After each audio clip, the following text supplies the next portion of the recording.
অনেকে এখন আমাকে কমেন্ট করে বলবেন যে আপু আপনার এত টাকা, আপনি বাইরে যান আবার খাবার বাসায় কিনে নিয়ে আসেন, আপনার এত টাকা, আপনি আপনার বাচ্চাকে এত খাওয়াইতে পারেন, আপনি নিজে এত খান, আপনি নিজে বোঝেন না যে আপনি এত মোটু, তো তারপরেও কিন্তু আপনি এত খাওয়া দাওয়া করেন কেন? তো যাই হোক, এই কথাটা কিন্তু প্রায় আমার কমেন্টে আসে, আর কমেন্ট কিন্তু পড়তে পড়তে আমি একদমই হাঁপিয়ে পড়েছি।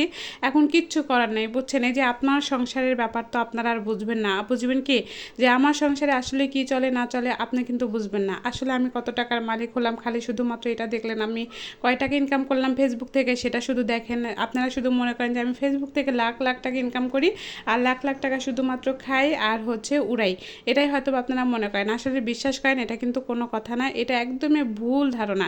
এটা আমি আপনাদেরকে পরে বুঝিয়ে বলছি, তার আগে কিন্তু বলে নিই। এই যে খাবারটা দেখছেন, এই খাবারটা দেখে এখন অনেকেই মনে করবেন আপু প্রায় যায় খাবার খায়, বাচ্চাকে খাওয়াই নিয়ে আসে, রেস্টুরেন্টে যায়, ঘোরাফেরা করে, আপু ফেসবুক থেকে কত টাকা ইনকাম করে। আসলে তা না, সবই কিন্তু আমার হাজব্যান্ডের টাকাই করা হয়। তো যাই হোক, এদিকে আমার বাচ্চা রাত্রে এত ভীষণ জ্বর, এই জ্বরের জন্য কিন্তু একদমই কিছু খেতে পারিনি। তারপরে আমার মধ্যে কিন্তু একদমই শরীরটা খুবই খারাপ ছিল, আর খারাপ থাকার কারণে কিন্তু রাত্রে যখন ওকে বাইরে নিয়ে খাবার খেতে নিয়ে যাওয়ার জন্য জেদ করলাম, সে জ্বরের জন্য কিন্তু যেতে পারেনি, বললো গা মাথা ঘুরছে পড়ে যাব। তার বাবাকে বলেছিলাম, সে খাবার একদম কিনে নিয়ে আসছিল, আর কিনে নিয়ে আসার পরে তাকে খাবার দিয়ে ওষুধ খাওয়ানোর পরে তাকে একটু ঘুম পাড়িয়ে দিয়েছিলাম। দেওয়ার পরে আমি একদম হচ্ছে সকাল সকাল ঘুম থেকে উঠেছি।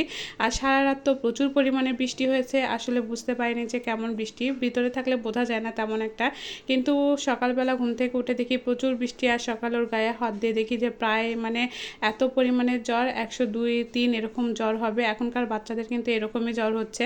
তো যাই হোক, এদিকে কিন্তু সকালকার থালি বাসনগুলো মাজা ঘুষে সব কিছুই বাকি ছিল, এই জন্য মনে করলাম যে সব কিছু একদম রেডি করে তারপরে ওকে খাবার তৈরি করে দিব, কারণ ও এখনও ঘুমাচ্ছে।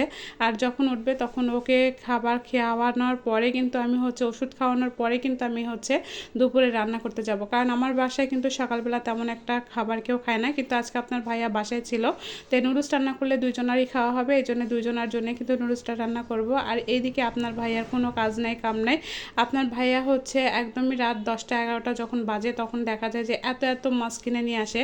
আর এই মাছ কুটতে আমার এত বিরক্ত লাগে, কারণ দুপুরবেলা যদি দুপুরের পরে গোসলের পরে আমি একদমই মাছ কুটি না, আর মাছ কুটি একদমই হচ্ছে আগে, আর আমাকে মাছ কুটেই নিয়ে এসে দেয়। এত রাতে আসলে মানুষ একজনও ছিল না, এই জন্য মাছ কুটে নিয়ে এসে দিতে পারেনি। যাই হোক, মাছ আমার তেমন একটা কুটতে হয় না, আর মুরগি টুরগি এগুলো কুটতে আমার কোনো ব্যাপার হয় না, কিন্তু মাছ কুটার মতো বিরক্তর কাজ আমার মনে হয় যে একটাও নাই। মাছ আর শাক কোটা, এই দুইটা আমার কাছে সবচাইতে বেশি বিরক্ত লাগে। যাই হোক, বিরক্ত লাগলে মেয়েদের চলবে না, আমাদেরকে সব কাজই করতে হয়। হাজারও যদি বলে যে এই কাজটা আমার খুব বিরক্ত লাগে, চলবে না। তো যাই হোক, এদিকে সকালবেলার জন্য কিন্তু ওর জন্য হচ্ছে নুডলস রান্না করব, আর নুডলস রান্না করে ওকে খাবার খাওয়ানোর পরে তারপরে এই মাছগুলো কাটবো। আর এই যে তেলাপিয়ার মাছ দেখছেন, এটা কিন্তু আমার বাসার জন্য না, এটা হচ্ছে বিলাইয়ের মাছ, মানে বিলাইকে খাওয়াতে হবে। ওকে প্রতিদিন সিদ্ধ করে হচ্ছে দেই, আর ওদেরকে সিদ্ধ করে দিয়ে তারপরে হচ্ছে ওদেরকে খাওয়ানোর জন্য হচ্ছে আপনার ভাইয়া মাছ কিনে নিয়ে আসে। আর রুই মাছটা বড় যেটা, সেটা আমাদের বাসার জন্যে। তো এদিকে নুডলসটা রান্না করার জন্য হচ্ছে সব কিছু রেডি করে নিচ্ছিলাম। আর বিলাইগুলোও দেখি সকালবেলা খুব ম্যাও ম্যাও করছে, আজকে সকালবেলা ওদেরকেও খাওয়াইতে পারি নাই। তার দুইটা বাচ্চা আছে, দুধ খায়, সেই জন্য চিন্তা করি তাদেরকেও খাওয়ানোর জন্য চেষ্টা করি। আপনার ভাইয়া আমাকে নিয়ে এসে দেয়, তো আমাকে যদি নিয়ে এসে দিতে পারে তাহলে আমি কেন রান্না করে দিতে পারবো না বলেন?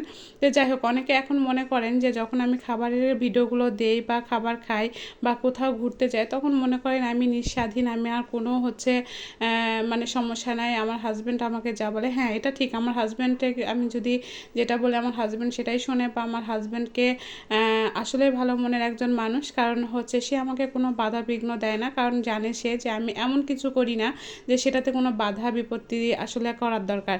আর অনেকে মনে করেন যে ফেসবুক থেকে আমি লাখ লাখ টাকা ইনকাম করি, আসলে ফেসবুক থেকে কোনো টাকায় কিন্তু এখন ডলার ইনকাম আসে না, কারণ রিলস থেকে তো একদমই ইনকাম বন্ধ হয়ে গিয়েছে। আপনি যদি বড় ভিডিও আপলোড করতে পারেন তাহলে 2-1 পয়সা হয়তো বা আপনি সেন্ট পাইতে পারেন, তাই বলে যে এখান থেকে হাজার হাজার লাখ লাখ টাকা ইনকাম করছি, মানুষ ভিউ দেখে মনে করে এখান থেকে আমি অনেক ইনকাম করি, এই জন্য আমি রেস্টুরেন্টে যাই, আমি এত এত খাবার খাই, আসলে তা না। আমি কিন্তু আমার হাজব্যান্ডের টাকাতেই চলি, আলহামদুলিল্লাহ, এটাই কিন্তু আমার কাছে অনেক, যতটুকু চলি আলহামদুলিল্লাহ।